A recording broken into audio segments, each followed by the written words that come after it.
ఇక మహారాష్ట్రలో ఎన్నికల ఫలితాలు రెండు కూటముల్లో హై వోల్టేజ్ పుట్టిస్తున్నాయి. గెలుపుపై ధీమాతో ఉన్నాయి. ఇక ఇదే విషయానికి సంబంధించి మరిన్ని వివరాలని మా associate input editor Ganesh live లో అందిస్తారు. లైవ్ లో జాయిన్ అవుతున్నారు. రైట్ గణేష్, ఇప్పటికే చూసుకుంటే ఉత్కంఠను రేపుతున్నాయి అటు మహారాష్ట్ర కానీ ఇటు జార్ఖండ్ కానీ. ఎన్నికల ఫలితాలు ఎప్పుడు వెలువడతాయని చెప్పి కూడా ఎగ్జిట్ పోల్స్ ఎగ్జాక్ట్ గా వస్తాయా లేదా అనే ఉత్కంఠకి తెరపడనుంది మరికొన్ని గంటల్లో. డీటెయిల్స్ ఏంటి గణేష్? ఎస్ రత్న, ఎందుకంటే నిజంగానే ఒక ఉత్కంఠ వాతావరణం కనిపిస్తుంది. ముంబైలో ఉన్న మనం బిగ్ టీవీ టీం టోటల్గా మహాయుత కావచ్చు, మహావికాస్ అఘాడీ కావచ్చు, రెండు కూటముల మధ్య కూడా విపరీతమైన పోటీ కనిపిస్తోంది. ఇప్పటికే ఎగ్జిట్ పోల్స్ వస్తే ఎగ్జిట్ పోల్స్ ఎగ్జాక్ట్గా వస్తాయా లేకపోతే ఎగ్జిట్ పోల్స్ భిన్నంగా వస్తాయా అనేది ఒక చర్చ అయితే జరుగుతుంది. రెండు కూటముల్లో కూడా ఒక ఆత్మవిశ్వాసం కనిపిస్తుంది, మాదంటే మాదని. దీనికి ప్రధానమైన కారణం నమోదైన ఓటింగ్ శాతం. అంటే పూర్తిగా గతంలో ఒక 23 ఏళ్ల తర్వాత దాదాపుగా 66% ఓటింగ్ ఇక్కడ నమోదైంది. టోటల్గా మహారాష్ట్రలోన దాదాపు 288 స్థానాలకు గాను మ్యాజిక్ ఫిగర్ 145 ఎవరికి వస్తుందనేది ఉత్కంఠ నెలకొంది. ఈరోజు ఉదయం దాదాపుగా 8 గంటల నుంచి కూడా కౌంటింగ్ ప్రారంభమవుతుంది. 26 సెంటర్లలోన కౌంటింగ్ ఏర్పాటు చేశారు. ముంబైకి సంబంధించి మహారాష్ట్ర వ్యాప్తంగా ఇదే ఏర్పాట్లు చేశారు. అంటే టోటల్గా ఇది 8 గంటల నుంచి బ్యాలెట్ పోస్టల్ బ్యాలెట్ సంబంధించిన లెక్కింపు జరుగుతుంది. 9 గంటల నుంచి ఈవీఎంలు ఓపెన్ అవుతాయి. అంటే 9 గంటల నుంచి కూడా ఒక కౌంటింగ్ సంబంధించిన ప్రక్రియ ఈవీఎంలు కాబట్టి ఎప్పటికప్పుడు అప్డేట్స్ అన్ని వస్తుంటాయి. నేను ముంబైలోని దాదర్ శివాజీ పార్క్ సెంటర్లో ఉన్నాను. ఒక్కసారి ఇక్కడ నుండి వాతావరణం చూడొచ్చు. ముంబై వాతావరణాన్ని మనం ఒకసారి చూస్తే ఉదయం 6 గంటల నుంచి ఇక్కడ జనాలు పూర్తిగా అంటే దైనందిక జీవితంలో తిరుగుతూ మనకి హైదరాబాద్ కల్చర్కి పూర్తి భిన్నంగా మనకు కనిపిస్తోంది. అంటే టోటల్గా ఇక్కడ ఎన్నికలకు సంబంధించిన వాతావరణం ఒకవైపు అయితే మరోవైపు దైనందిక జీవితంలో అంటే దాదాపుగా ఒక 9 కోట్ల మంది ఓటర్లు ఉన్నారు టోటల్. కానీ ఈ 9 కోట్ల మంది ఓటర్లు మహారాష్ట్ర వ్యాప్తంగా ఇచ్చిన ఓటింగ్ ఏ విధంగా వస్తుందని ఒక ఉత్కంఠ అయితే మనకు కనిపిస్తుంది.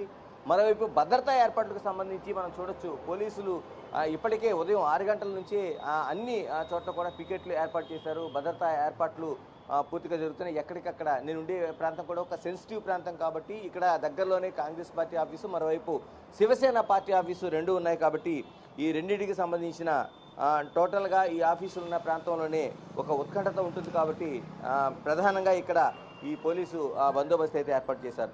అంటే 288 స్థానాలకు సంబంధించి కౌంటింగ్ ప్రక్రియ ప్రారంభమవుతుంది. ఎందుకంటే ఎక్కువ శాతం నమోదైందనే ఒక అంటే 2019లోన 61.1% నమోదైతే ఇప్పుడు 2024 66.5% ఓటింగ్ నమోదైంది. అంటే దాదాపుగా అర్బన్ ప్రాంతంలో ఇటు దాదర్ కావచ్చు లేకపోతే ముంబై కావచ్చు మిగతా ప్రాంతాల్లో కొంచెం తక్కువగానే పోలింగు అంటే థానే ప్రాంతాల్లో కొంచెం తక్కువగానే నమోదైన మిగతా రూరల్ ప్రాంతాల్లో అంటే గచ్చిరౌలిలోన 73.6%, కొల్లాపూర్ లాంటి ప్రాంతాల్లో 76.2% నమోదైంది. అందుకని ఎవరికి వాడుగా ఒక ఆశాభావాన్ని వ్యక్తం చేస్తున్నారు, తమ విజయవంతం అవుతామనేది ఒక వ్యక్తం చేస్తున్నారు. అంటే టోటల్గా 23 ఏళ్ల తర్వాత అంటే 1991లోన దాదాపు 71.7% నమోదైందని చెప్తున్నారు. దీనికి సంబంధించి ఇప్పటికే టోటల్గా ఒక ఎన్నికల ప్రక్రియ అనేది ప్రారంభమైంది. మహాయుత కావచ్చు మిగతా రెండవ పార్టీగా ఉన్న కూటమిగా ఉన్న మహావికాస్ అఘాడీ కావచ్చు పూర్తిగా వీళ్ళంతా అన్ని చోట్ల కూడా కార్యాలయాల వద్ద ఒక మంచి వాతావరణం కనిపిస్తోంది. బీజేపీ కార్యాలయం నారిమన్ పాయింట్ దగ్గర ఉంది. మరోవైపు కాంగ్రెస్ సంబంధించిన దీన్ని శివాజీ పార్క్ సెంటర్లో మనకు కనిపిస్తుంది. టోటల్గా ఈ ఎన్నికలకు సంబంధించి అంటే ఎవరు విజయం సాధిస్తారనేది ఒక ఉత్కంఠ అయితే మనకి కనిపిస్తుంది. టోటల్గా ఈరోజు 9 గంటల నుంచి ఎక్కడ ఈవీఎంలు ఓపెన్ అవుతాయి కాబట్టి పోస్టల్ బ్యాలెట్లో కొంత మనకి రిజల్ట్ కనిపించిన 9 గంటల నుంచి కూడా ఈవీఎంలు ప్రారంభమవుతాయి కాబట్టి ఒక రిజల్ట్ కనిపిస్తుంది. ఎవరికి వాళ్ళుగా దీనికి భిన్నంగా వస్తుంది. ఎక్కువ ఓటింగ్ శాతం ఉంది కాబట్టి కాంగ్రెస్ ఒక ఆశాభావం వ్యక్తం చేస్తుంది. ఎందుకంటే ఇప్పటికీ షిండే ప్రభుత్వం ఇక్కడ ఉంది కాబట్టి బీజేపీతో కలిసి ఉంది కాబట్టి మహాయుత దీనికి భిన్నంగానే మనకి వస్తుందనే ఆశ అయితే వీళ్ళు కాంగ్రెస్ వాళ్ళు వ్యక్తం చేస్తున్నారు. గణేష్, మీరు చెప్పినట్లుగానే మహారాష్ట్రలో గతంతో పోలిస్తే ఎక్కువ ఓటింగ్ శాతం కూడా నమోదైందని చెప్తున్నారు. అయితే ఇప్పటికే చూసుకుంటే అక్కడున్న సీఎం షిండే ప్రభుత్వం మహిళలకు ఏదైతే 1500 రూపాయల ఆర్థిక సాయం అందిస్తుందో ఈ పథకం ద్వారా అక్కడ ఓటర్లలో ప్రభావం ఎక్కువగా చూపించనుంది. ఇక దీని ప్రభావంతో నిజంగానే ఎగ్జిట్ పోల్స్ నిజమవ్వచ్చు అనే అంశానికి కూడా వస్తున్నారు నిపుణులు. అయితే దీన్ని ఎలా చూడొచ్చు అంటారు? ఎస్, ఎందుకంటే షిండే ప్రభుత్వం బీజేపీతో కలిసిన తర్వాత మహాయుతగా ఇప్పుడు అంటే ఒక విధంగా చెప్పాలంటే ఎన్డీఏ ప్రభుత్వంగా వీళ్ళు పరిపాలన సాగిస్తున్నారు. శివసేన రెండుగా చీలిపోయింది, మరోవైపు ఎన్సీపీ కూడా రెండుగా చీలిపోయింది. అంటే ఈ రెండు పార్టీల్లోనే రెండు చీలికలు వచ్చిన తర్వాత ఇప్పుడు కాంగ్రెస్తో జతకట్టి ఒక కూటమి, మరోవైపు బీజేపీతో జతకట్టి మరో కూటమి ప్రయాణం చేస్తున్నాయి. ఇప్పుడు మీరు చెప్తున్నట్టు షిండే పరిపాలన సీఎంగా మొన్నటి వరకు కొనసాగారు కాబట్టి ఇప్పుడు ఆపద్ధర్మ ముఖ్యమంత్రిగా ఉన్నారు. షిండే పరిపాలనలో మహిళలకు సంబంధించిన ఏవైతే కేటాయింపులు చేశారో దీనికి రెట్టింపు ఇస్తామనేది కాంగ్రెస్ కూటమిగా అంటే వాగ్దానం చేసింది. అఘాడీగా ఒక కూటమి ఏర్పడింది కాబట్టి వీళ్ళు అంతకంటే ఎక్కువగా 3,000 రూపాయలు ఇస్తామనేది ఒక వాగ్దానం అయితే చేశారు. మరోవైపు ఆ రెండు కూటమిలకు సంబంధించి ఒక రెండు విధానాలుగా అమలు చేస్తున్నారు. ఒకటి హిందూ పోలరైజేషన్ అనేది మహాయుత తీసుకుంటే, అఘాడీ అనేది పూర్తిగా ముస్లింకి సంబంధించిన ఓట్ బ్యాంక్ తీసుకోవడం కోసం ముస్లింకి సంబంధించి మేము ఒక రిజర్వేషన్ కల్పిస్తామనేది ఒక స్పష్టమైన హామీ ఇచ్చారు. ఈ రెండు పోలరైజేషన్లు ఏ విధంగా ప్రయాణం చేస్తుందనేది చూస్తే మరోవైపు మరాఠీకి సంబంధించిన, మరోవైపు బీసీ పోలరైజేషన్, ఈ రెండింటికి కూడా మధ్య కూడా మనకి ఒక వ్యత్యాసం చూడాల్సిన అవసరం ఉంది.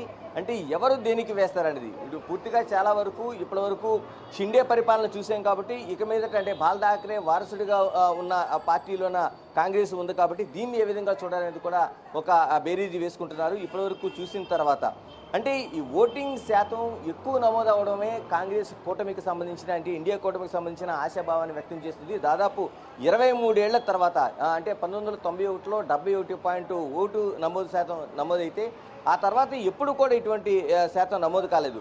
కేవలం ఇప్పుడు మాత్రమే అంటే 2024లో దాదాపు 66 పైగా శాతం నమోదైంది. రూరల్ ప్రాంతాల్లో 76% పైగా ఓటింగ్ శాతం నమోదైంది.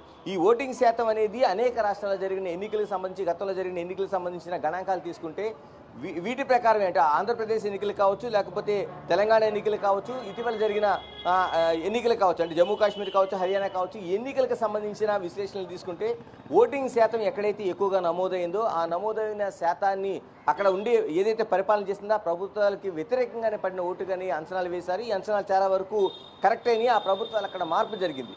మరోవైపు దీన్ని ఆశగా చూసుకునే కాంగ్రెస్ కూటమి ఇప్పుడు ఖచ్చితంగా ఓటింగ్ శాతం ఎక్కువైంది కాబట్టి తాము ఖచ్చితంగా ప్రభుత్వం ఏర్పాటు చేస్తామనేది కాంగ్రెస్ ఇక్కడ ఎన్నికలకు సంబంధించిన కాంగ్రెస్ ఇన్ఛార్జిగా ఉన్న రమేష్ బిగ్ టీవీతో స్పష్టం చేశారు. మరోవైపు ఏదైతే ఈ కూటమికి సంబంధించిన విశ్లేషణలు ఉన్నాయో అంటే అంచనాలు ఉన్నాయి, ఇవి అంటే తలకిందులు చేస్తూ కూడా ఏ విధంగా రిజల్ట్ వస్తుందనేది ఉత్కంఠ అయితే మాత్రం మొత్తం మహారాష్ట్రలో కొనసాగుతోంది. Right, thank you Ganesh.